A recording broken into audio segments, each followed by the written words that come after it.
Welcome to the new episode of the Deathtrap video journal. Last time we introduced you the foundations of the game, the traps. We also showed you some useful trap combinations in case you want to destroy your foes in a lot more effective and much bloodier way. And now it's time to learn about the built-in map editor of the game, where you can construct your own battlegrounds.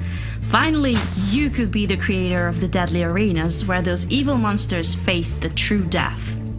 Although the main purpose of the editor is to create new maps, it also gives plenty of additional opportunities to set up new challenges. Here you can edit the abilities of the monsters in the game, or even create entirely new enemy types if you want to. You can also share the final map via the Steam Workshop. Although the map editor in Deathtrap offers some complex combinations, it is really easy to use and it has very intuitive mechanics. Not to mention that it is constantly evolving thanks to the user feedback, for which we are so grateful. And now back to the editor. First, build the basic terrain on a grid. Set up the lanes where the monsters will move along and add the important locations to the map as well. If you'd like to go into additional details, you have plenty of opportunities. You can play with shortcuts, trap hotspots and backup lanes that you can add here. The editor also supports weather control, so if you prefer to slay monsters in the snow or go on a rampage in the rain, this is your chance to set up the weather.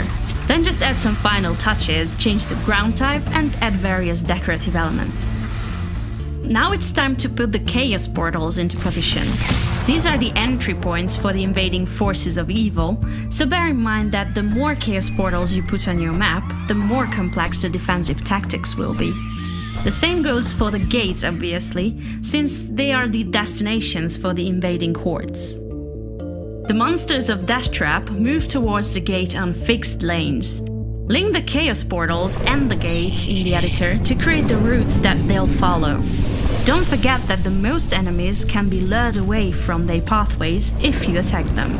Use this knowledge well and make sure that the monsters never reach the gate. Feel free to design something unconventional, and remember that flying enemies can find their unique pathways across the lanes.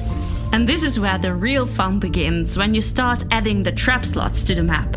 There are 5 trap categories in Deathtrap. Experiment with special locations, like adding ranged trap slots into isolated spots of land, or you can set up a stack of traps in a corner so you can lure your enemies into certain death. Let's change the setup of the approaching waves now with the timeline and the group editor, where you can combine the various monster types to form challenging attack groups. Experimenting is fun. Release waves with overwhelming numbers or create challenging combos. Team up horde creatures with flying monsters, for example, or grant some special gifts to the enemy, like a nice area of protection. There are more than 50 monsters in the game, but if you are craving for more variety, you can tweak them by creating entirely new ability sets for them in the monster editor. Choose anything from more than 70 available abilities and organize your picks into sets. The number of possible combinations is huge. Feel free to share your maps via the Steam Workshop, where you can also browse the numerous maps submitted by an active and growing community. Release your inner game designer, or just enjoy the user-generated content in Deathtrap. Build epic battlefields, or try to complete the challenging maps created by your loving friends.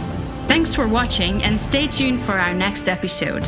Till then, be clever, be quick, and show no mercy.